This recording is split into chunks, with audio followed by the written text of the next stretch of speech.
right? Sure, absolutely. I think we can make that happen. Hey, can I call you back?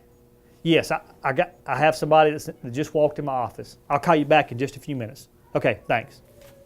Hey there, I'm sorry. I didn't realize you were here. I was in the middle of a phone call trying to take care of, well, you really don't care. Hey, while you're here, I want to share with you about something that's very important to our Upward ministry. That's communication.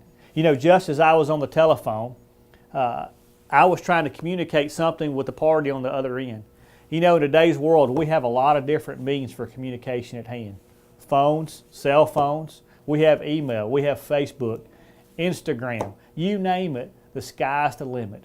And yet, with all that we have at hand to help us in the communication process, for some reason, we often still fail miserably when it comes to communicating with others.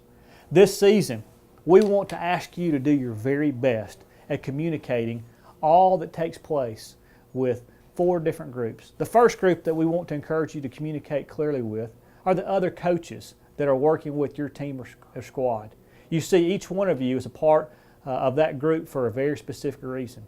You all bring different things to the table. And so we're going to ask you to take some time to get to know those other coaches. You may want to have breakfast together one morning, or perhaps have a time where you get together for lunch one day. Plan a time where you can get together and you can get to know each other. You can learn what each one brings to the table so that you can operate on your strengths and that you can work together in a unified fashion to invest in the lives of young people through our Upward ministry this season. The second group we're going to ask you to work really hard to communicate with are parents. You see, the young people on your team or squad didn't sign themselves up for Upward. They didn't drive themselves to their evaluation or orientation night. They're not going to be responsible for getting to practice or to games. You see, they're dependent on their parents. We want to make sure that we communicate with clarity and in a very consistent fashion to our parents. Parents want to know what's going on. And a lot of times, they don't even know the questions to ask. We want to make sure that we communicate with precision.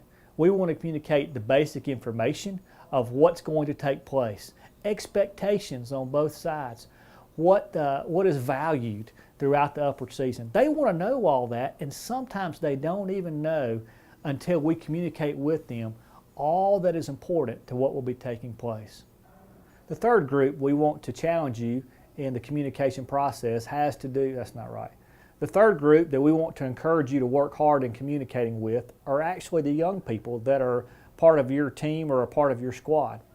Now, this may seem kind of silly to point out, but in reality, they are the focal point of all that will take place this season. And while we'll be giving them lots of instruction perhaps on how to dribble or how to shoot a basketball, or perhaps instructions on the proper cadence for a cheer or a chant, or the mechanics of a high V or a low V, or any number of things, it would be very easy for us to forget all the other things that are important as we communicate with them. For example, young people will be much more of a captive audience if they recognize how important they are to us and to all that takes place. We want to be sure to speak lots of words of encouragement, lots of words of praise in all that takes place. It would be easy for us to get hung up on what is not taking place as we desire, rather than what is taking place as we desire, and miss the opportunities to speak truth into the lives of young people. You may be communicating in a team setting, or it may be one-on-one. We want to encourage you to exercise every opportunity and that every message is sent with the greatest clarity, and that is that young person is important in your eyes, but more importantly, in the eyes of the Lord. The last group that we're going to ask you to communicate with intentional fashion is our Upward Ministry Office or our Upward Leadership Team. Throughout the season, you're going to have questions, you're going to have ideas, you may have some challenges. We hope not, but that could happen. And we're going to ask you to communicate very clearly. You see, we're privileged to get to work with you and others like yourself through our Upward ministry. But in reality, we can't improve the quality of all that takes place. We can't grow the ministry opportunities without folks such as yourself and without hearing your ideas and your thoughts along the way. And so we're going to ask you that with great consistency, let us hear from you. We're going to work hard to communicate with you information, to challenge you along the way as a coach, but in return, we need to hear back from you. There will be different things along the way, and there will be timelines where we're going to ask you for some specific feedback. Please, please, please make that a priority. Now, you don't have to wait for those opportunities. At any point along the way, feel free to pick up the telephone, send us an email, and we'll do everything we can to serve you as we serve along with you.